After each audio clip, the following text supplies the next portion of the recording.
Imminent destruction is a ragtag navy led by a dashing pirate, Sir Francis Drake. He was a patriot, but he also thought that part of warfare was taking booty, getting treasure from the enemy. When the smoke cleared, less than half of the Armada ships limped back to Spain, broken and beaten. The English Navy claimed victory, but historians have argued over that boast for 400 years. What truly happened to this mighty war machine? Join us for the Spanish Armada.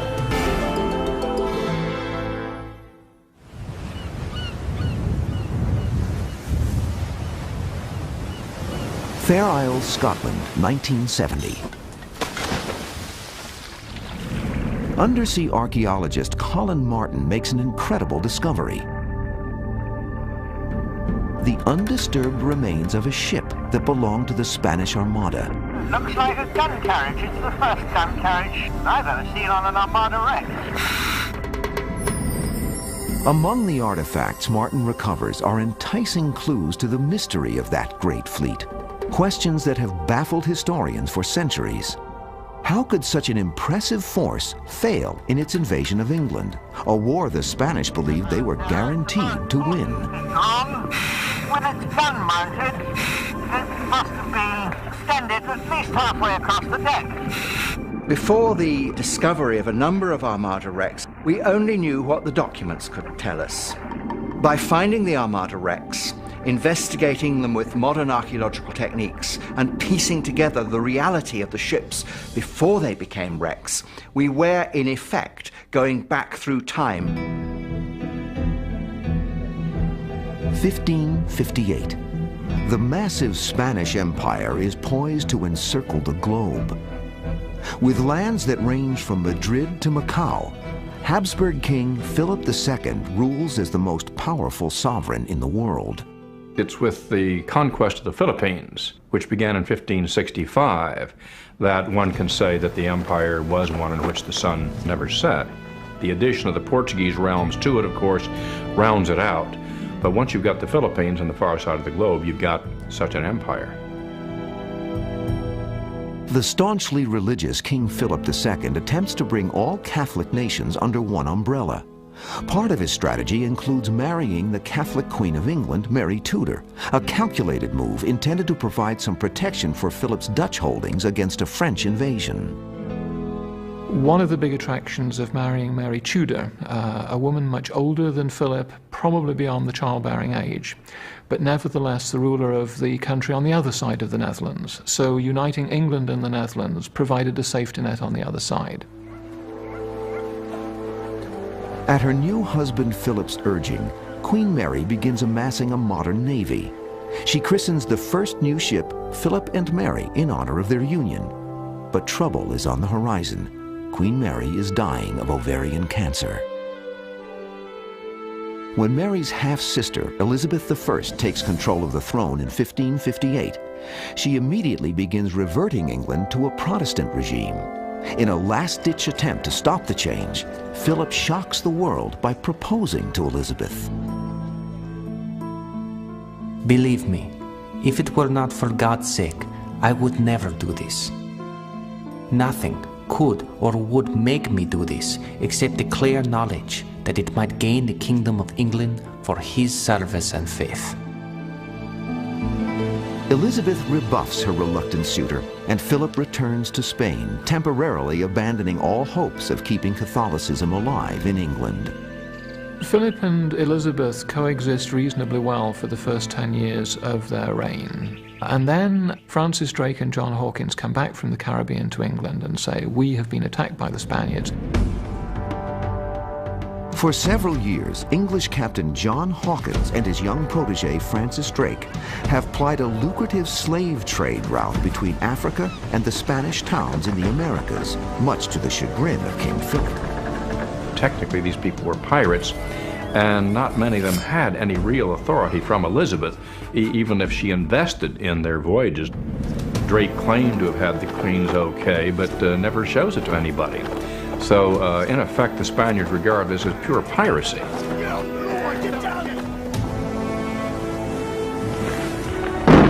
When storms gales force Hawkins' battered ships to seek shelter in a Mexican port, the Spanish Navy seizes the opportunity to spring a trap on the unsuspecting Englishmen. Hawkins and some of his men were just barely able to escape to one of the other ships called the Minion. And Drake himself got into a very small ship, and Hawkins sent him orders, come back, I've got too many men on this ship and I want you to take some of them off. Well, Drake didn't come back, and he went off by himself and left Hawkins with his overloaded ship to make his own way out of the harbor. Standing by her pirate captains, Elizabeth retaliates for the attack on the English ships by taking 5 Spanish treasure galleons hostage. A furious King Philip begins plotting a way to depose Elizabeth's reign. He unexpectedly receives the perfect opportunity in 1570 when Pope Pius V excommunicates the Queen. Pius V's bull declares Elizabeth deposed and authorizes any Catholic to kill her and any Catholic monarch to depose her. And the Pope turns to Philip II and says, "How about you?" At first the king says, "Not really interested." But then the papal agent in England, a man called Roberto Ridolfi, arrives at the court of Spain and says, "Have I got a plot for you?" Ridolfi's intricate plan to kill Elizabeth and replace her with the Catholic Queen of Scotland, Mary Stuart, intrigues Philip. He pledges an invasion force to support the insurrection, but never gets to unleash it. Elizabeth's spies uncover the plot. She arrests the conspirators. After the Ridolfi plot, Elizabeth is prepared to support any opponent of Philip II. Elizabeth begins openly providing money and soldiers to the Dutch in their fight against Spain. She further implements a campaign to attack Philip where he is most vulnerable, in his pocketbook. Beginning in 1572, Elizabeth unleashes Hawkins and Drake in a series of pirating expeditions. They brazenly plunder Spanish settlements in the Caribbean, capturing countless rich prizes. Francis Drake gains an almost mythical reputation among the Spanish for his feats of skill and daring. When they sent their reports back home, they didn't report that we've had an English pirate stop here and burn the town. They would say, we've had the worst pirate imaginable stop here. He's not only a pirate and an English pirate, but it's Drake, the Dragon, El Drago. While Philip sends a huge fleet to hunt Drake down, the wily mariner turns west and returns to England by circumnavigating the earth, the first Englishman ever to accomplish this incredible feat. We call it circumnavigation. It is a record of very successful plunder, attack, assassination, and capture carried out by Drake around the world, always at Philip II's expense. Philip seethes with each new report of an English attack, but resists making a decisive response.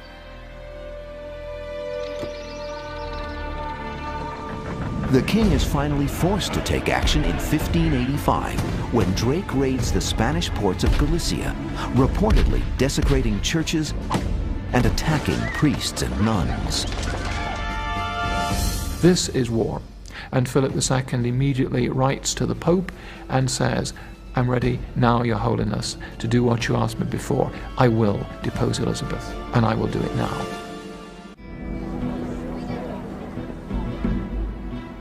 With the sting of Francis Drake's recent raids still fresh in his mind, King Philip II of Spain makes the momentous decision to invade England and unseat Queen Elizabeth in 1585. He writes to his leading commanders, the Duke of Parma, who commands his army in the Netherlands, and the Marquis of Santa Cruz, who commands his fleet in Lisbon, and says, "Okay, boys, I want to invade England.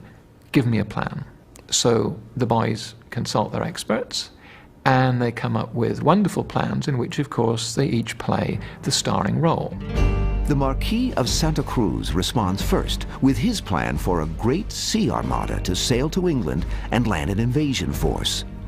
18 days later, the Duke of Parma delivers a 28-page letter to the king detailing his plan, a blitzkrieg attack on London using his army in the Netherlands. Santa Cruz and Parma each presented his own scheme to Philip II, and Philip II sorted through them and began to come up with a plan of his own. In a fateful decision, Philip orders the two plans to be combined. The Marquis of Santa Cruz will sail from Lisbon with a massive sea armada, pick up the Duke of Parma's army in the Netherlands, and together lay siege to London. The grand scheme so enamors Philip that he seems blinded to the dangers inherent in attempting to join up two huge military forces separated by 1,000 sea miles. Every Spanish officer who knew about these things had recognized this as a fundamental weakness from the very outset. When the Marquis of Santa Cruz quite reasonably says, how are we going to get good weather going up the channel? The king says, look, God will provide good weather. Well, this is a poor substitute for strategy. No sooner has the ink dried on Philip's secret invasion plan than word of it passes to Elizabeth through her spies. The Queen has long suspected that Philip might try to invade her country, so in 1583, in preparation, she established a royal commission on the Navy. The commission continues the buildup begun when Philip was married to Queen Mary, but with a twist. All new ships are constructed on a radical race-built design, featuring lower fore and aft castles, sleeker lines, and a longer gun deck. The race-built galleon, which is a very sleek, fast galleon, very maneuverable, packing a very, very heavy punch of artillery, was completely different from the Spanish troop-carrying warship, which was really an invasion transport. Elizabeth also has all her older ships pulled from service and refitted to race-built specifications. The Philip and Mary, built to honor King Philip, is rechristened Nonpareil and made ready to attack him instead. One of the great ironies of history is that Philip, as a young man, came over to England, and one of the few things he did was to start to modernize the English Navy. The very ships that some years later would be at the forefront of England's defense against Philip's own Armada from Spain. Hoping to buy more time to prepare her defenses, Elizabeth once again unleashes Sir Francis Drake. On April 29, 1587, the mariner pulls a daring sneak attack on the Bay of Cadiz, where many Armada ships are being outfitted. Drake went through the harbor, shooting his guns off and boarding the ships, taking whatever he needed off of the ships, and whatever he couldn't carry with him, he burned. In less than a day, Drake loots and destroys 24 Armada ships. Frightened that the brazen pirate will next ambush the treasure fleet, Philip orders Santa Cruz to take 37 of the remaining Armada ships and chase the Englishman. Elizabeth's gambit works. The Armada's preparations are completely disrupted. Drake's destruction of the shipping in the port of Cadiz set the Spanish back about a year, and the work that had been done on the fleet to that time had to be done over again.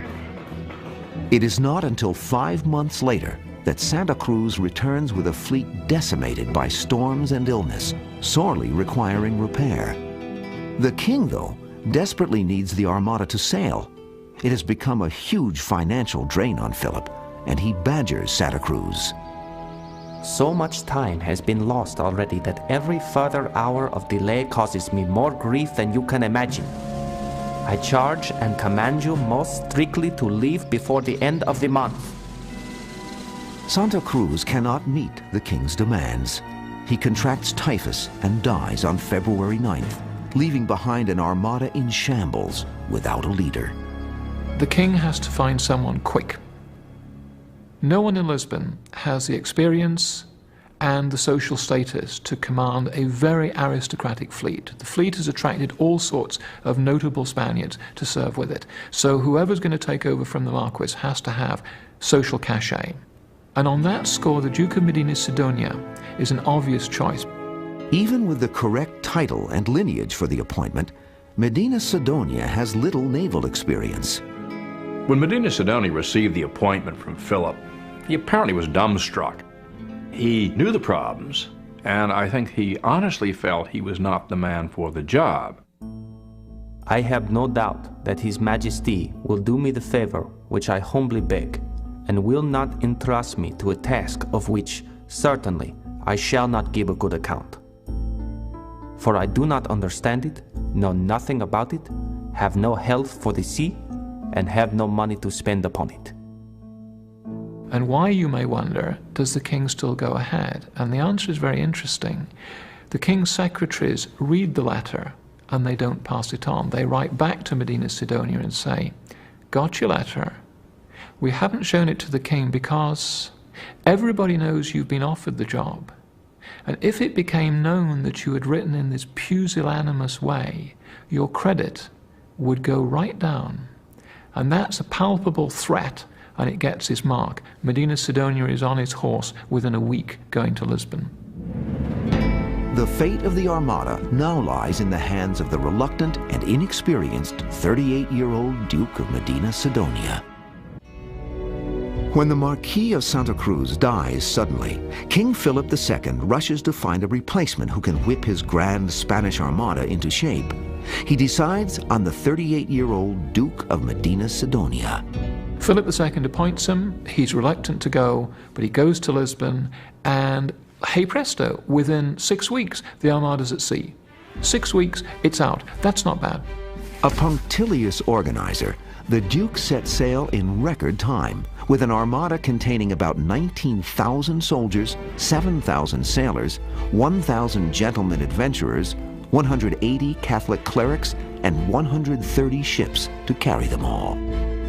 To the crowds who daily line the docks, the Armada appears invincible. But looks might be deceiving. In order to get the ships necessary for such an operation, Philip of Spain had to ransack his whole empire, mainly for merchant ships that could be converted for this purpose. The Armada very much a kind of hodgepodge, I think you might call it. The ship types were varied, the guns aboard varied, the people aboard varied. Everything was lacking any kind of real unity. To arm this disparate fleet, Medina Sidonia commandeers every gun in the vast Spanish Empire and presses local foundries to hurriedly produce additional cannons. Quantity has become more important than quality in the rush to launch the Armada. As a result, many of the fleet's 2,431 guns are poorly made. The variations in them is quite extraordinary. For instance, the Castilian squadron, with some very nice ships, is not very heavily gunned, mostly 12-pounders, which are fine for dealing with corsairs and pirates, but not for a head-on naval engagement. May 25th, 1588. Medina Sidonia sends a messenger off to the Duke of Parma, commander of the Spanish land forces in the Netherlands, informing him that the Grand Armada is setting sail. He recommends that Parma begin preparing his troops for their rendezvous and subsequent invasion of Protestant England. Christened La Armada Felicissima, or the Most Fortunate Fleet, and flying the flag of Catholic Crusade, King Philip considers his flotilla invincible, protected by the hand of God. His instructions to the Armada all emphasize the sacred enterprise in which the fleet is engaged. He makes special provision that there should be no blasphemy, no sodomy, no women on board, nothing that could possibly compromise the religious tone of the whole enterprise. Fate soon mysteriously puts Philip's belief to a test, as the Armada encounters violent, unseasonable squalls. By June 24th, they have only reached the northern port of Corunna when a huge storm hits, scattering the ships. In a letter to the king, Medina Sidonia questions whether God is truly with the expedition, causing Philip to angrily respond. I have dedicated this enterprise to God. Pull yourself together then, and do your part.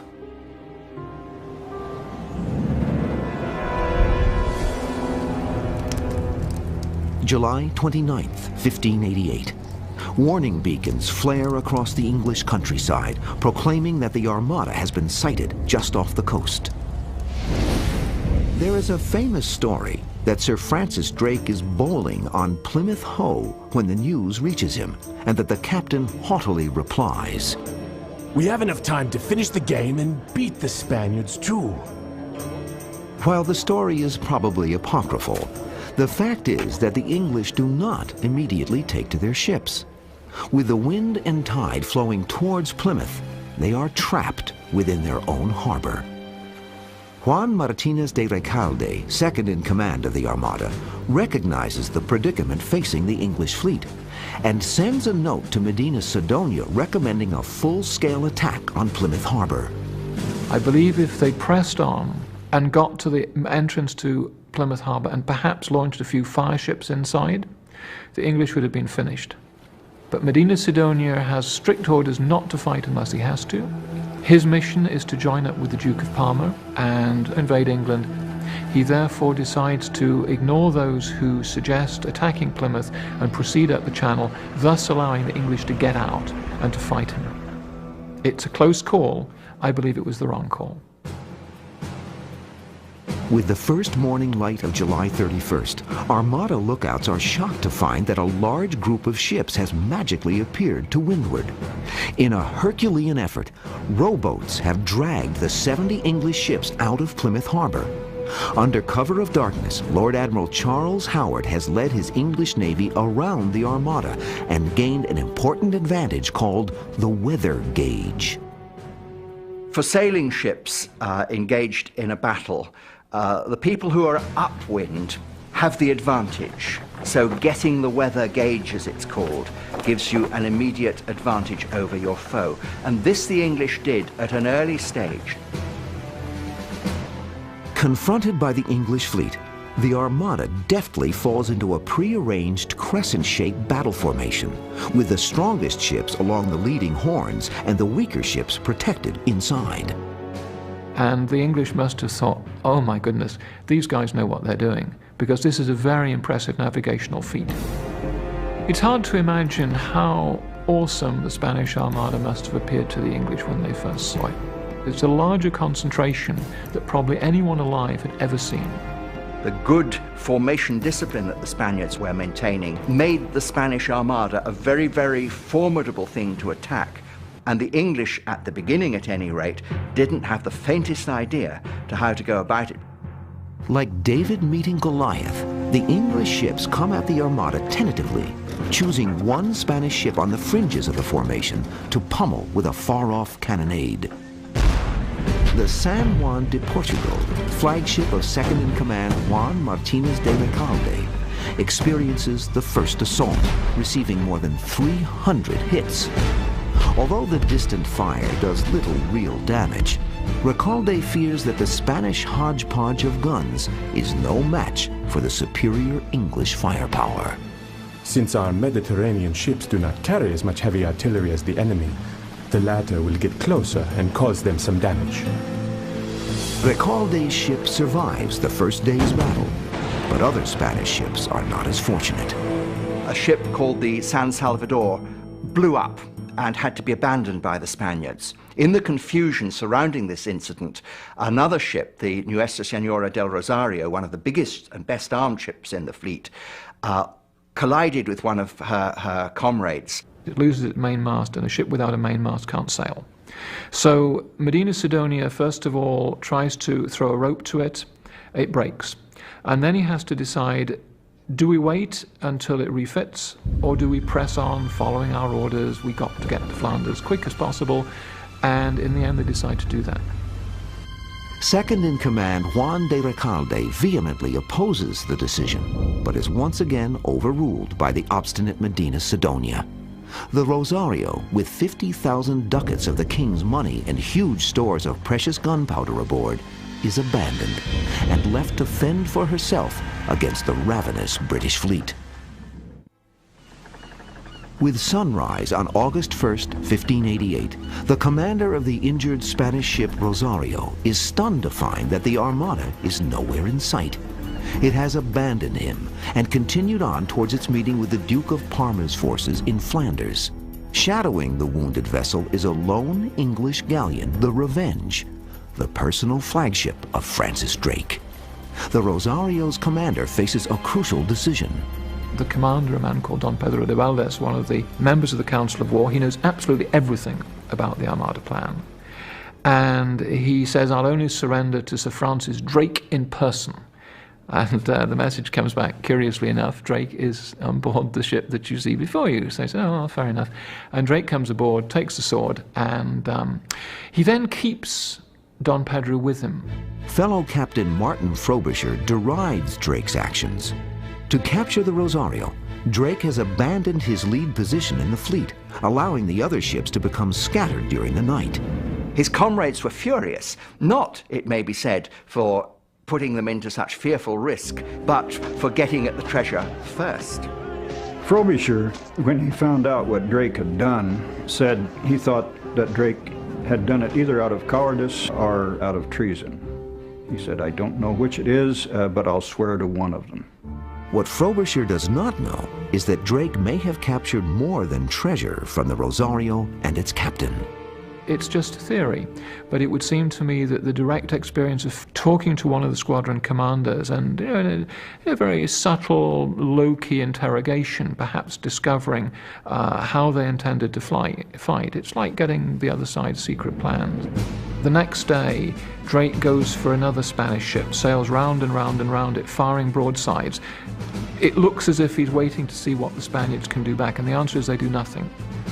In the days following the capture of the Rosario, the English captains become bolder, venturing closer to the Spanish ships and raking them with relentless fire. Still, no amount of cannon shot seems able to slow the unrelenting push of the unstoppable Armada as it heads north towards the Netherlands to rendezvous with the Duke of Parma's army and invade England. Ironically, Spanish commander Medina Sidonia finds no comfort in the steady progress of his fleet. Despite dispatching daily messengers, Medina Sidonia has yet to receive any word from the Duke of Parma. He writes almost every day, Dear Duke, haven't heard from you, what's going on?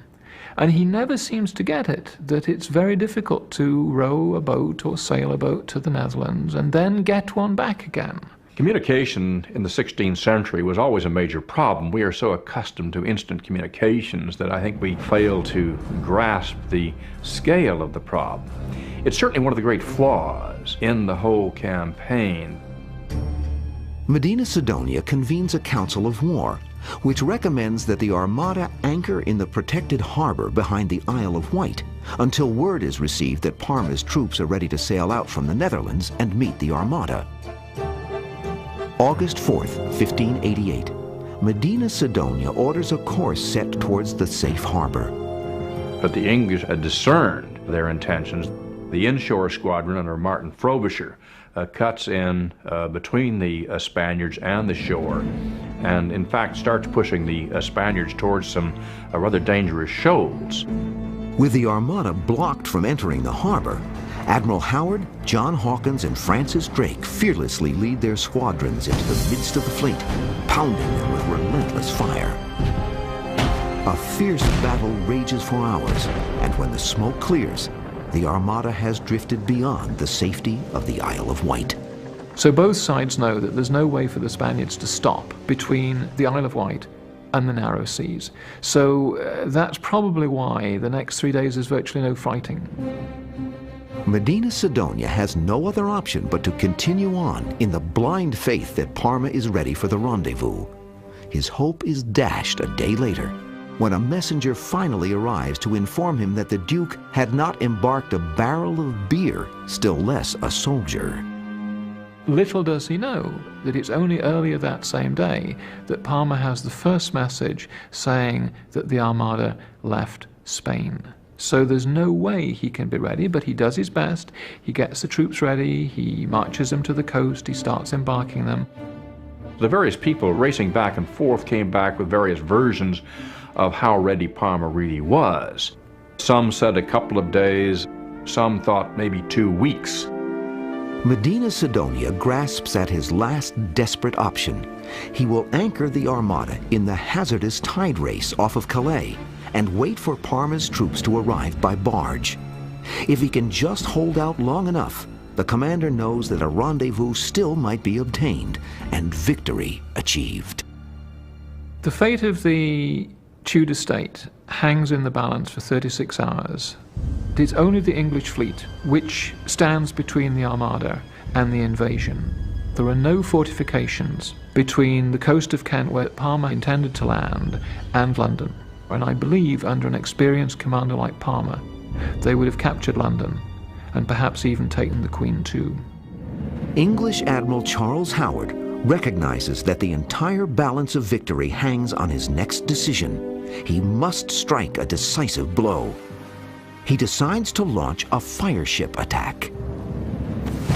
8 ships filled with combustibles are set alight, and the floating bombs sent in on the current toward the Spanish fleet.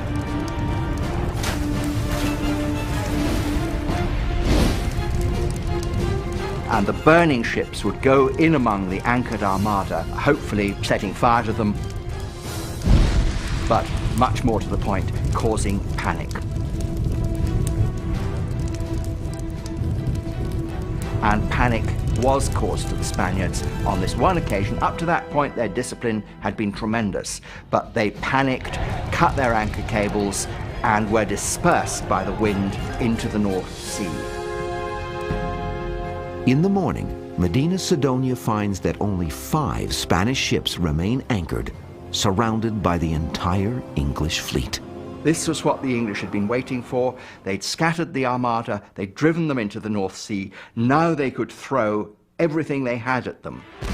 Medina Sidonia and the ever-faithful Recalde bravely turn to face the assault. It comes with withering intensity.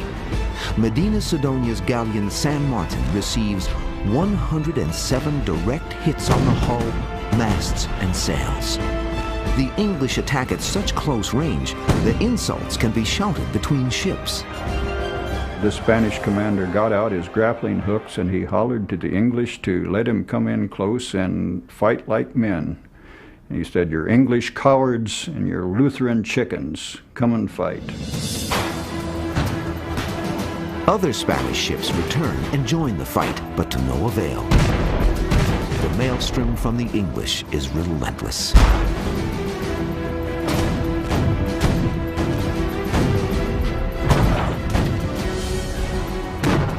Blood pours from the decks of the Armada ships as more than 1,000 Spaniards are killed and 800 wounded.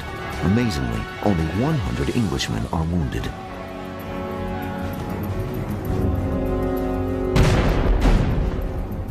The assault finally ends when the English ships run out of ammunition, but the damage is already done.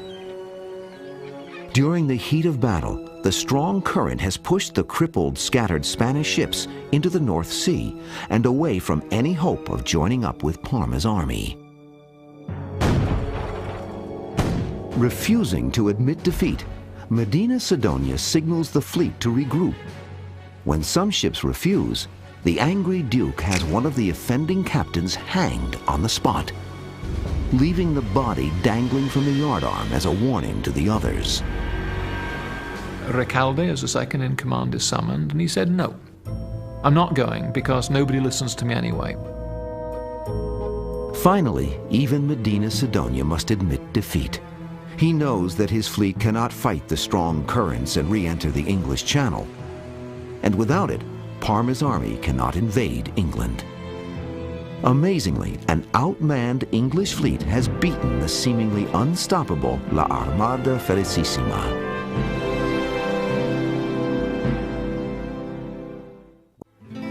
Adrift in the North Sea, Medina Sidonia and his commanders take stock of their rapidly dwindling options. They decide that the best thing to do is to get the fleet back to Spain, and the only safe route back, without having to go into action again with the English who have worsted you, is to go around Scotland. No sooner have the ships charted a northern course than they encounter a string of massive storms. Many of the crippled ships lose their riggings and crash onto the inhospitable shores of Scotland and Ireland. Those who don't drown find themselves at the mercy of the English soldiers stationed there. The sad truth is the English just rounded them up and shot them. The English, of course, later go on to claim that the wild Irish savages beat them to death for their money and jewels.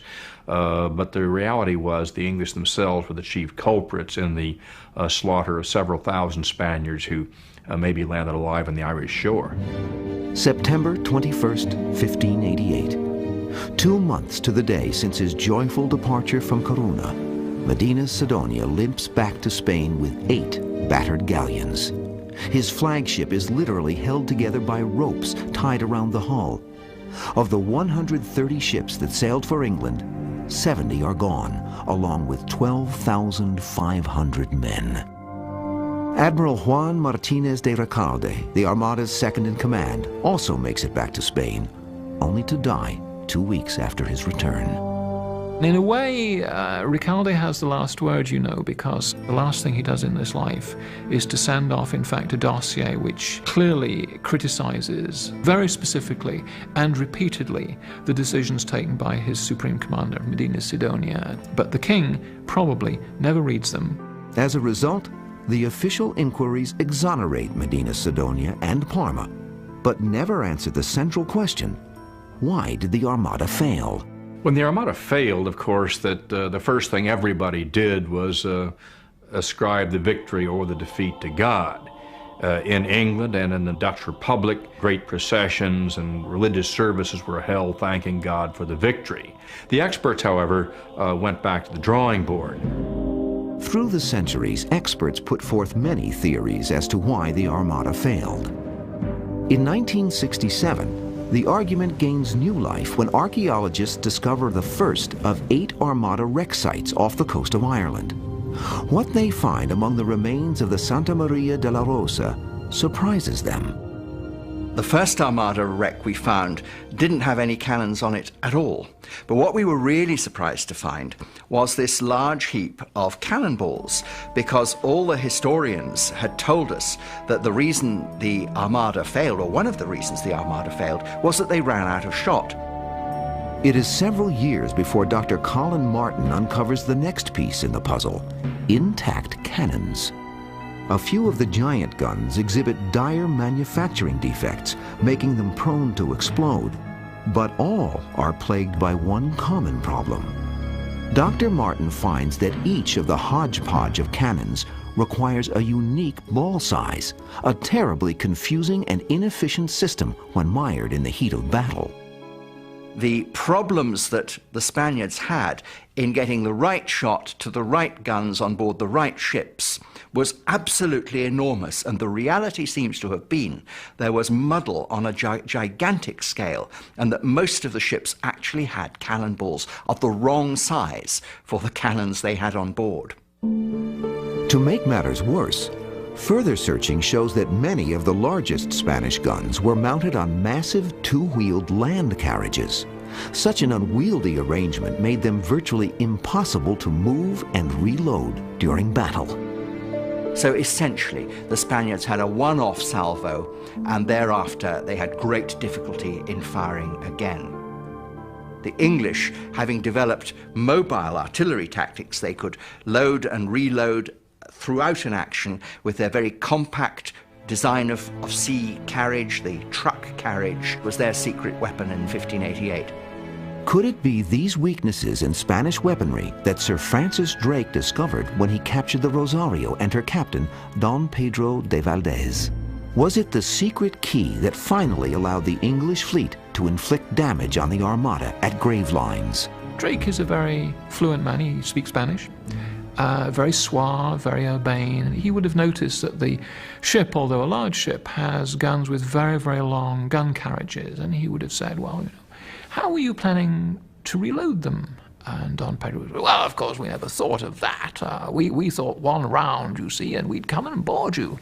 It's very interesting. Tell me more. And one can't help feeling that this extended debriefing probably provided Drake with an awful lot of information. While Colin Martin's discovery shed new light on the mystery of why the Armada proved ineffective in battle, some experts believe that they are just symptoms of a much larger problem.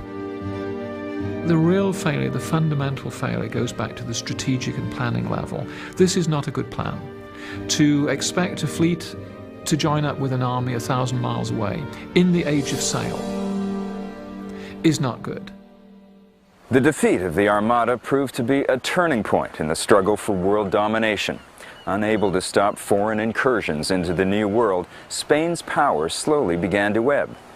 Never again would Spain enjoy the prestige she held in 1588, when the Armada sailed the high seas. To discover more about this and other History's Mysteries topics, please visit our website at historychannel.com.